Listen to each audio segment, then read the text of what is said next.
Hi, I'm Sue Verica, and you're watching Heavy Metallurgy. Today we'll be talking about the new album from Orange Goblin entitled Science, Not Fiction. This is the band's 10th studio album, and it's out on Peaceville Records. Reclaim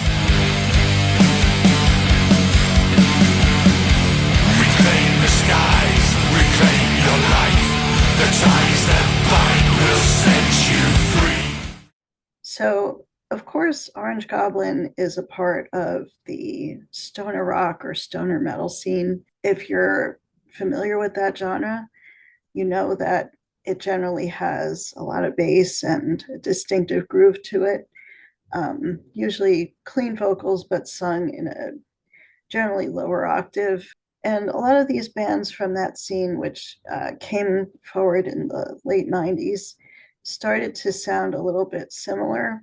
But Orange Goblin has always stood out from the crowd as being one of the prominent bands of the scene. They are actually from London, England, which is interesting considering most of the bands in the genre are from the US. And when you think about it, so who is actually the big four of stoner rock? So I'm not sure that this has ever really been decided, but I think it's pretty easy to say that definite contenders for the big four would be Fu Manchu, Caius, and Monster Magnet. But who would be the fourth? And I think you could definitely make a good argument for Orange Goblin to take that slot. So they've been around over 30 years, starting in the mid 90s, and their lineup has been pretty stable the whole time, featuring Ben Ward on vocals, who is a very tall man and a cool guy. I spoke to him several years ago. And they recently had a bass player change, but didn't miss a beat. I think what they've turned out here is probably one of their best albums that they've ever done in their long career. I first caught on to Orange Goblin with Time Traveling Blues in 1998. That was their second album, their first album being Frequencies from Planet 10 from 1997. Their third album, The Big Black, also got a lot of buzz and attention in the scene at the time when it came out in 2000.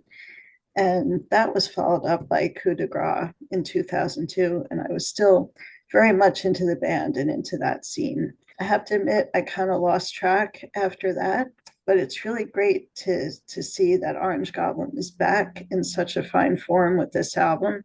And it actually sees them exploring a little bit more of a straightforward metal approach. Of course, they still have those stoner rock elements, but I think people will be pleasantly surprised when they take a listen to this one. So let's get into it. So the opening track is entitled Fire at the Center of the Earth is Mine. Now, that's a classic stoner rock title if I ever heard one. And it's an absolutely outstanding opener. Gets you right into it. It's definitely not just paint by numbers stoner rock at all. It really shows the band flexing into that straightforward metal type of sound, and I just love it.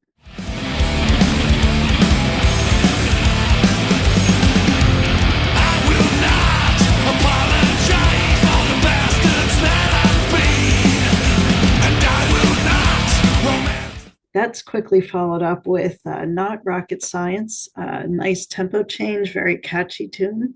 And then we have the third track, Ascend the Negative. And so this is a lead-off single and video for the album. It really shows Orange Goblin exploring some more complex song structures than maybe you've heard from them before, with several kind of tempo changes as the song progresses. And really great textures, really cool song. Break the circle, free the demons, and reclaim the skies.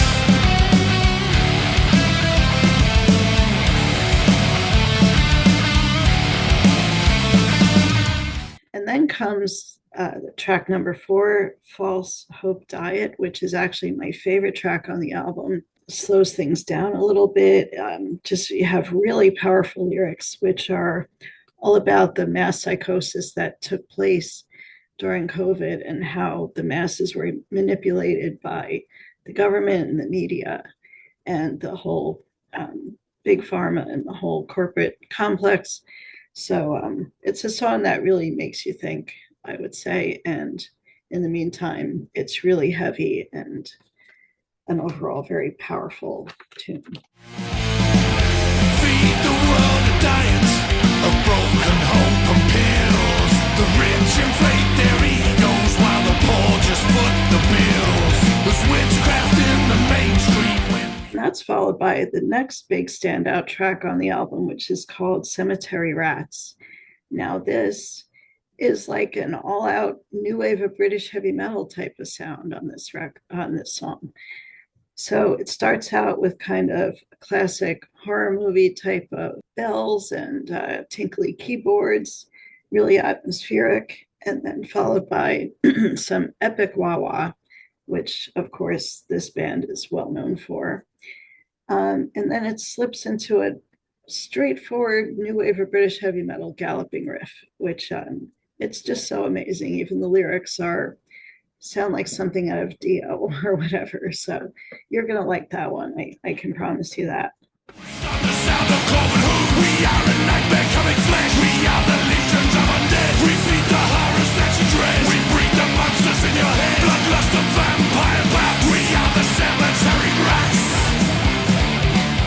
So this is followed by The Fury of a Patient Man, which is the shortest song on the album, coming in at just over 3 minutes. Has kind of a punk aesthetic to it, which has always been an element of this band, but it's bubbling up to the surface more on this kind of working man's anthem. And I love how they keep changing up the lengths of the songs and the tempos and the types of approaches they're taking from song to song on this album. It really keeps it moving and fresh. Track number 7, Gemini, Twins of Evil, is more of a mid-paced rocker. It's probably the weakest track on the album. Can't complain though. It's still better than anything you'd find on a lot of other stuff these days. But if you want to skip a track, feel free to skip this one. Then this is followed by The Justice Knife, which really good angular riff on this one. It picks up the pace. It's reminiscent of the types of songs we were hearing from The Hidden Hand back in the early 2000s. You like half expect to hear Wino singing on this track, and it kind of has a guitar solo that's reminiscent of him as well. Really good song.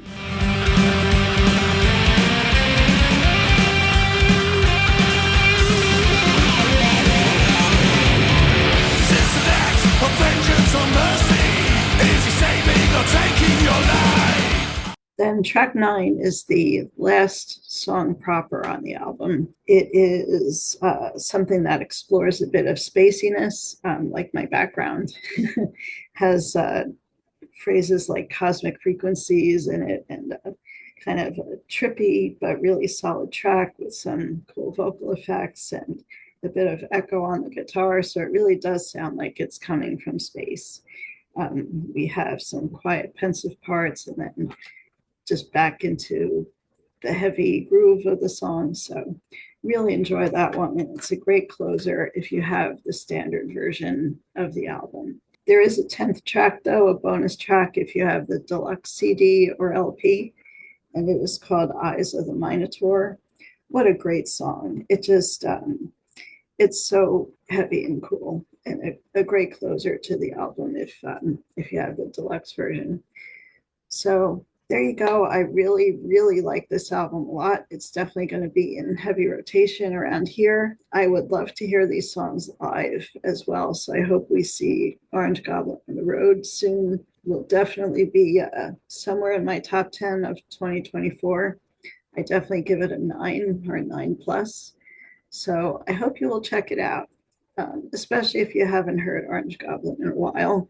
You're going to be pleasantly surprised. So enjoy. Take care. Thanks.